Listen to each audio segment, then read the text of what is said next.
Good morning. In today's headlines, Category 4 Hurricane Ian hurtled towards Florida after putting the lights out in Cuba. 2.5 million Florida residents are being asked to evacuate. China is attempting to meddle in the upcoming midterm elections. Find out what Facebook's parent company Meta discovered on its social media platforms. Multiple Baltic Sea pipelines are damaged and Europe cries foul. Meanwhile, Germany backtracks on nuclear phase-out commitments. U.S. Attorney General Merrick Garland says the DEA has seized more than 10 million fake pills containing fentanyl, and that's just since May.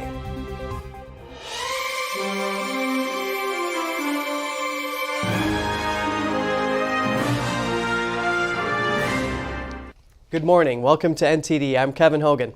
Good morning, and I'm Evelyn Lee. It's Wednesday today, September 28th, and we start off the program with updates on Hurricane Ian as it approaches Florida. The storm is now a Category 4 hurricane.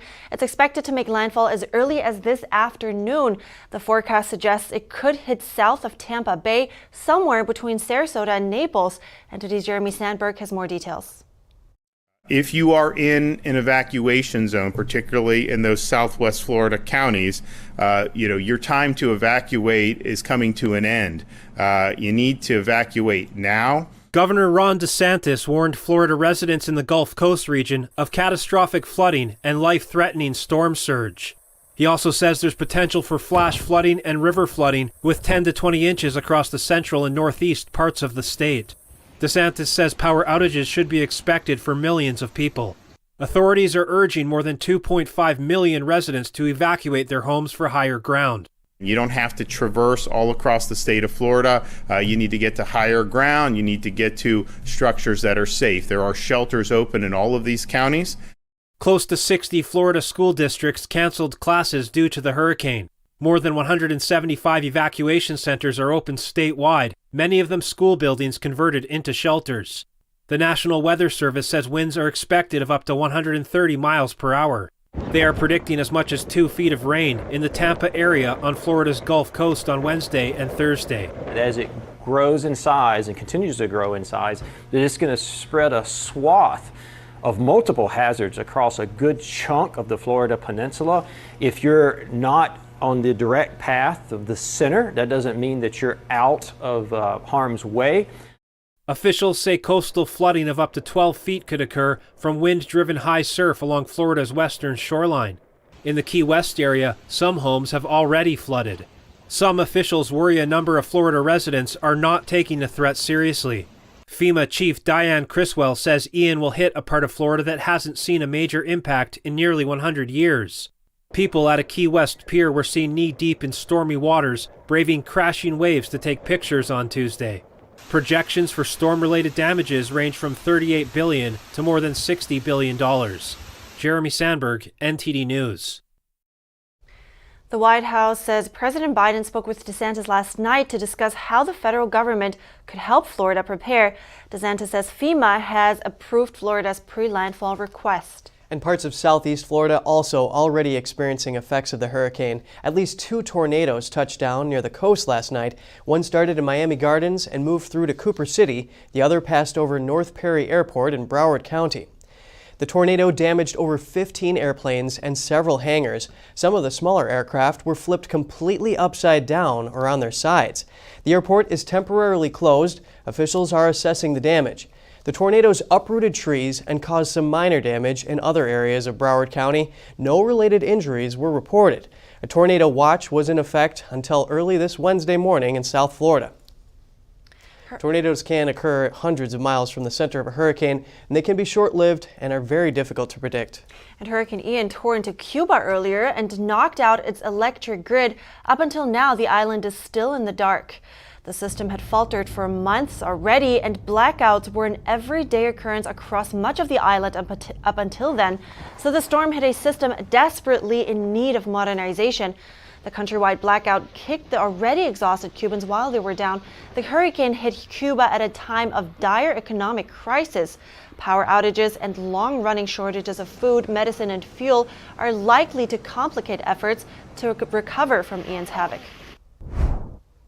In other news, China is meddling in the upcoming U.S. midterm elections. Meta Platforms says it removed fake China-based accounts targeting Americans with political content. NTD's Jeremy Sandberg has more on Meta's findings.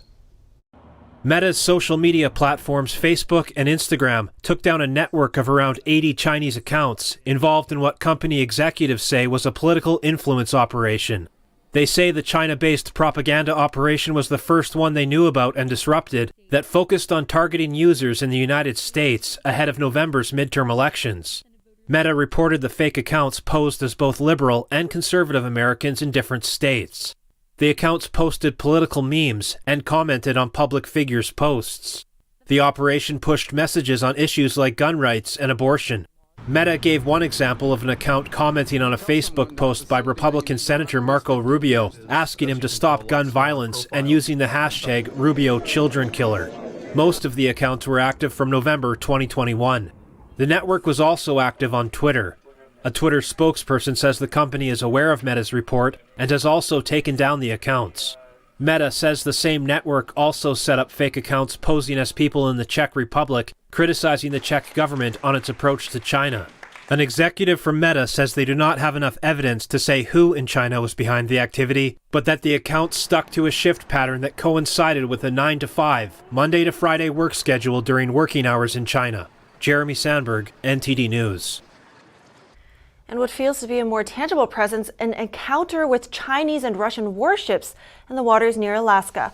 The U.S. Coast Guard ships spotted the foreign vessels while on a routine patrol. A total of 6 vessels were spotted, 2 Chinese and 4 Russian. The U.S. said the ships were operating within America's Exclusive Economic Zone, or EEZ. The zone covers an area of ocean extending over 200 miles from a country's territorial sea, and the nation has jurisdiction over the natural resources in that area. The warships were in a group formation but later dispersed. The U.S. said it would continue to monitor the area to ensure the safety of U.S. vessels. The naval encounter comes a month after a warning from the head of NATO. Secretary General Jens Stoltenberg warned about China's and Russia's growing footprint in the Arctic. He said Russia established a new Arctic command and opened hundreds of Arctic military sites, including deep water ports and airfields. Beijing is also laying its eyes on the Arctic. It plans to build the world's largest icebreaker. Stoltenberg said Beijing and Moscow have both pledged to intensify cooperation in the Arctic. He added that the partnership challenges the West's values and interests. And Vice President Kamala Harris delivered a speech aboard the USS Howard naval ship at Yokosuka Naval Base Wednesday, calling China's behavior in the East China Sea, South China Sea, and Taiwan Strait disturbing. And we anticipate continued aggressive behavior from Beijing as it attempts to unilaterally undermine the status quo. The United States believes that peace and stability in the Taiwan Strait is an essential feature of a free and open Indo-Pacific. And we will continue to fly, sail, and operate undaunted and unafraid wherever and whenever international law allows. She's in the region right now to lead a presidential delegation for the state funeral of former Japanese Prime Minister Shinzo Abe and to meet with government officials from Japan, South Korea, and Australia. After Japan, she will travel to South Korea, where she's expected to visit the demilitarized zone between North Korea and South Korea on Thursday. Now we take you to Europe, where 3 offshore lines of the Nord Stream gas pipeline system in the Baltic Sea sustained unprecedented damage in one day. Several European leaders and experts are calling the damage a result of deliberate action. The pipelines have been flashpoints in an escalating energy war between European capitals and Moscow. The incident overshadowed the inauguration of a long-awaited pipeline that will bring Norwegian gas to Poland. The Polish foreign minister speculated on Russian involvement. We are not in a position to reject the notion that this could be an element of Russian hybrid war against NATO. European Commission Chief Ursula von der Leyen said the leaks of the Nord Stream pipelines were caused by sabotage. She warned of the strongest possible response should active European energy infrastructure be attacked. Russia has agreed that sabotage was a possibility, adding that the leaks undermined the continent's energy security. Maritime security specialist Johannes Peters said, when you look at the complexity of the attacks and how difficult it is to carry out such an act of sabotage, then it's most likely that a state actor is involved. He went on to say that Russia has both the capabilities and the motivation to sabotage the Nord Stream pipelines. The pipeline damage will scuttle any remaining expectations that Europe could receive gas via Nord Stream 1 before winter. U.S. Secretary of State Antony Blinken sees a silver lining in the clouds of leaking gas. There is also a very significant opportunity to do two things. One, to finally end the dependence of Europe on Russian energy, and also to accelerate the transition to renewables and to make sure that we're addressing the climate challenge that we face. Meanwhile, Germany has made a U-turn on its planned phase-out of nuclear power by the end of this year. It will soon decide whether to extend the lives of two of its remaining nuclear power plants. But it will definitely keep them in operation as reserves until April of next year. Daniel Monahan, NTD News. Just ahead, a doctor who used to encourage people to get COVID-19 vaccines now says people should be more informed about the risks. And a U.S. company conducts its first ever electric plane test flight. Find out how it went and what the company plans for the future right here on NTD Good Morning.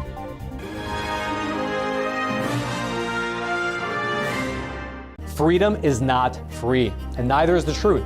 In order to bring you the facts, our reporters are out there on the front lines getting the true story. Some of them served 10 years of prison in China. We've been censored on social media.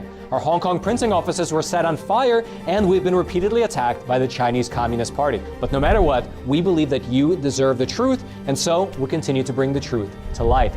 Head on over to getepic.com and try honest journalism that is based in truth and tradition. We'd love to have you on board. The 2022 NTD 8th International Chinese Vocal Competition from September 30th to October 2nd will be held at Merkin Hall of the Kaufman Music Center in New York City. The competition invited vocalists from world-renowned Shenyun Performing Arts to serve on its panel of judges. Semi-finals and finals are open to the public, and the ticket hotline is 888-477-9228. You can watch the finals live streamed at ntd.com.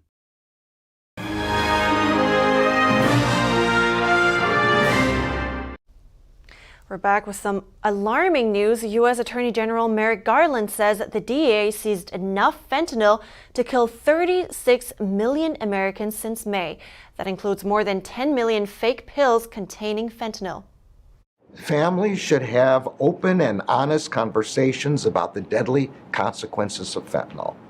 These cartels are responsible for virtually all of the fentanyl. They're sourcing these precursor chemicals from China. They run and oversee the sales of fentanyl on social media and in our communities, our cities, and our towns. Garland and the DEA warned that Mexican drug cartels are the main culprits for deadly fentanyl sold in the U.S. They say cartels are manufacturing fake pills that are designed to look exactly like brand name drugs. That includes drugs for pain, attention deficit disorder, or anxiety. But instead, many contain deadly amounts of fentanyl. The cartels are also marketing rainbow-colored pills that are designed to look like candy or sidewalk chalk. They say rainbow fentanyl seems to be a new method for selling fentanyl to children and young people. And recently, the FDA authorized Pfizer and Moderna's updated COVID-19 booster shots. But a British doctor published a paper detailing evidence that two of the most widely used COVID-19 vaccines may have more risks than benefits. NTD's Arlene Richards reports. Last week, President Joe Biden declared the pandemic is over, yet the government ordered over 100 million updated COVID-19 booster shots made by Pfizer and Moderna. But demand for the shots is low. Dr. Asim Malhotra used to promote the vaccines until his father suffered cardiac arrest 6 months after getting vaccinated. That led Malhotra to research information that revealed Pfizer and Moderna vaccines may have more risk than benefits. He says he broke down the information and published it in the Journal of Insulin Resistance. As part of his research, Dr. Malhotra reviewed a study published in the journal Vaccine on August 31. That study reanalyzed data gathered from the original clinical trials for the Pfizer and Moderna COVID-19 vaccines. And what was interesting was the rate of a serious adverse event from the original Pfizer and Moderna trials using the mRNA technology was higher than the rate of hospitalization from COVID-19 in the placebo group. Now, this is shocking. Absolutely. This is a bombshell as far as I'm concerned. What does that suggest for me as a clinician, as a doctor, as a researcher? It suggests to me that when the vaccine was rolled out, it was potentially almost or likely for most people going to cause more harm than good. Pfizer trial participants who received the vaccine were 36% more at risk of a severe adverse event, while Moderna trial participants were 6% more at risk. Severe adverse events are defined as events that resulted in serious conditions such as death, inpatient hospitalization, and persistent disability. People are just being told, take the vaccine, it'll help you reduce hospitalization. No one's broken down the information in a way that allows people to make an informed decision at all.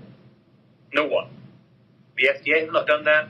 In a September 5th article, the Epoch Times reported the FDA said it didn't think the reanalysis proved anything new about the safety of the vaccines. The agency questioned some of the methods, such as not including COVID-19 as a serious adverse event. NTD reached out to Pfizer and Moderna, but they didn't return requests for comment.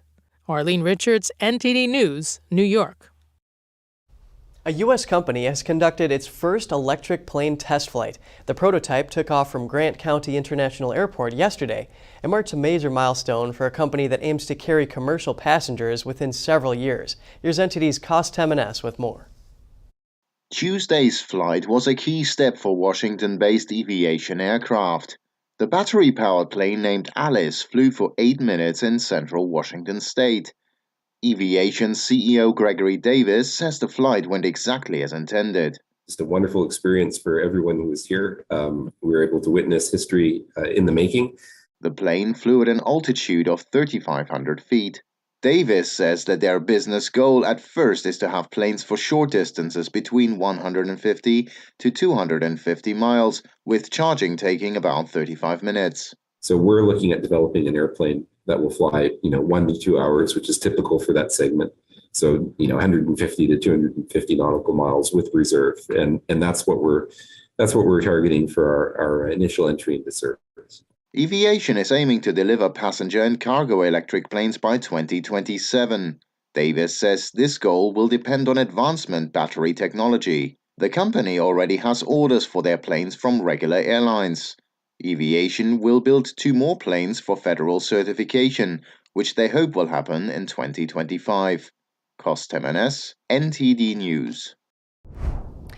Next, we have the story of a man who paddled from California to Hawaii.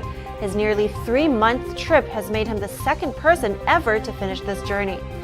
And the world-famous Skunk train, we have the story of the historical train ride after the break.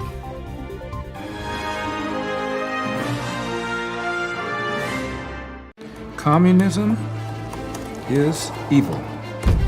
Oh, come on. Listen, if you're as tired of the censorship as I am, I've actually got good news for you. Check out epictv.com. It's a brand new censorship-free video platform where you can find not only my show, but other deep documentaries, great programs, and honest movies that bring you the news without all the spin and the fake narratives. So, I'll see you there.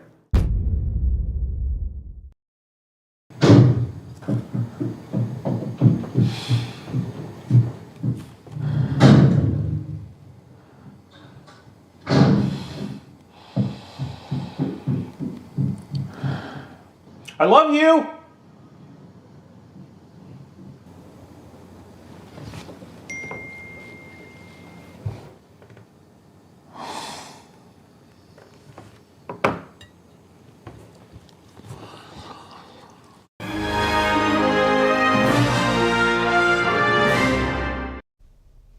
Welcome back. The Bay Area man that went out on a solo kayaking journey through the Pacific has finished his trek. It took him nearly 3 months to kayak from California to Hawaii. NTD's David Lam talked to the adventurer before his departure and heard from him again upon his arrival.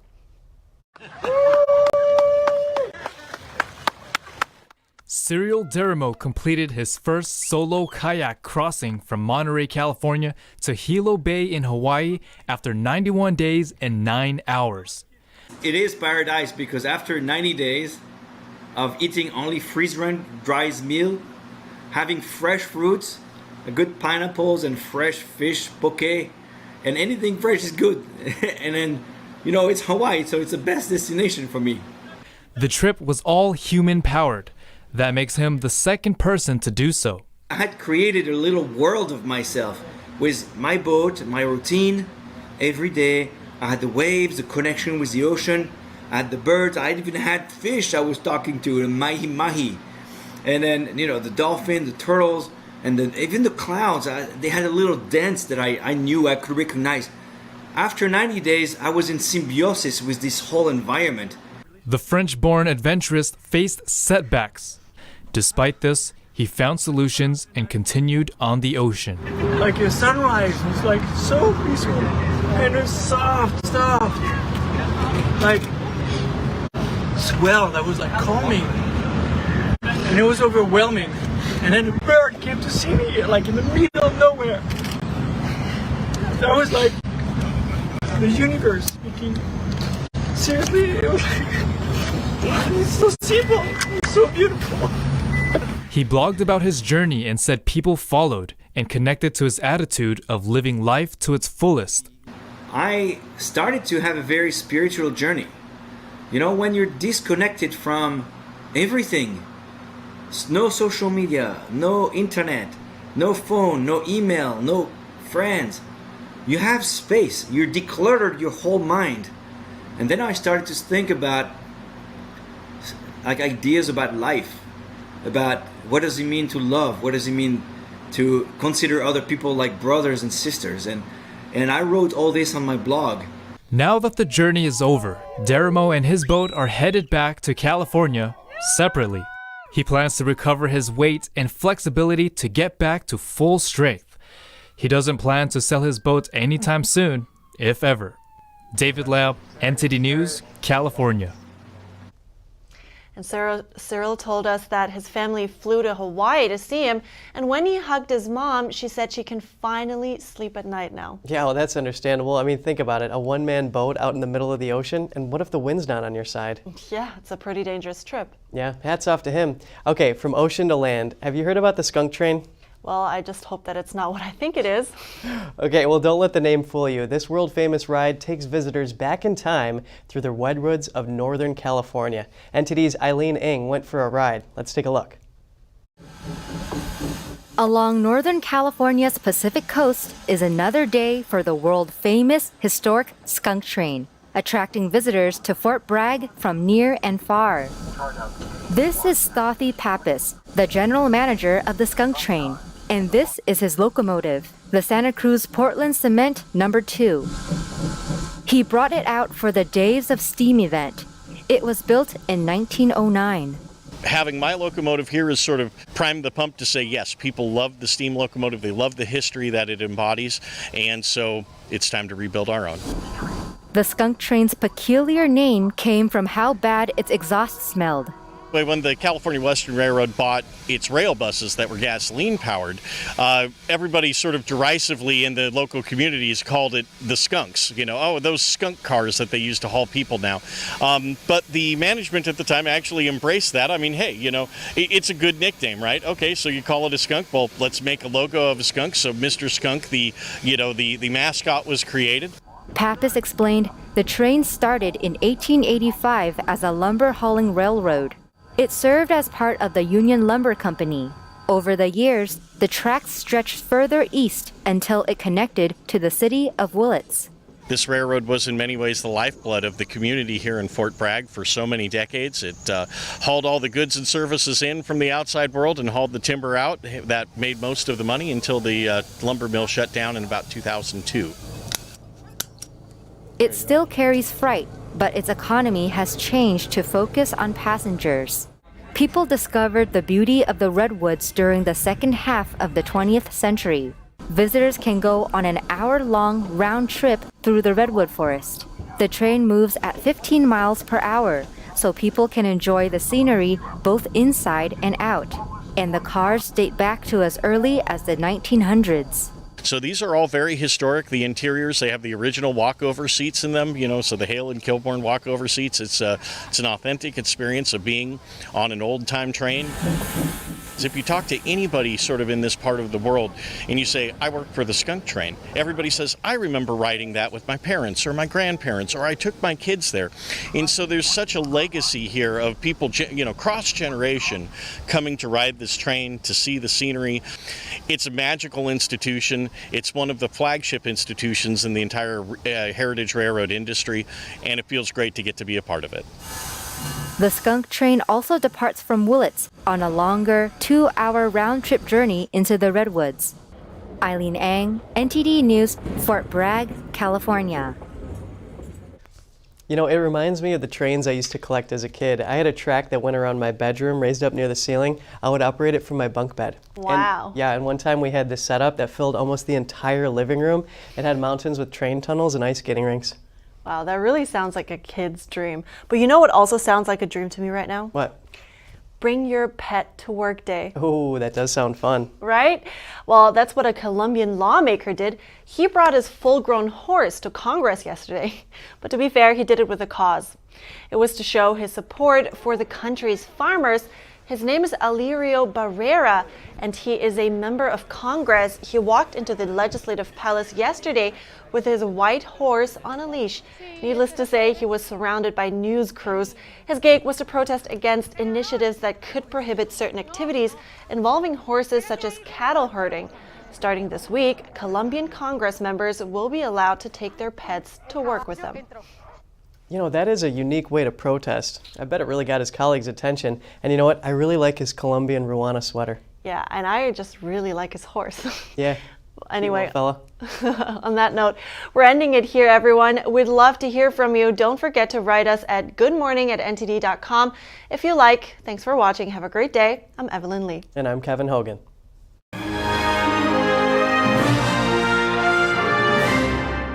Thanks for watching us on YouTube. Did you know YouTube only keeps selective videos on its platform? So if you want to make sure you get the full picture, just subscribe to our newsletter. Go to newsletter.ntd.com and sign up. It's free.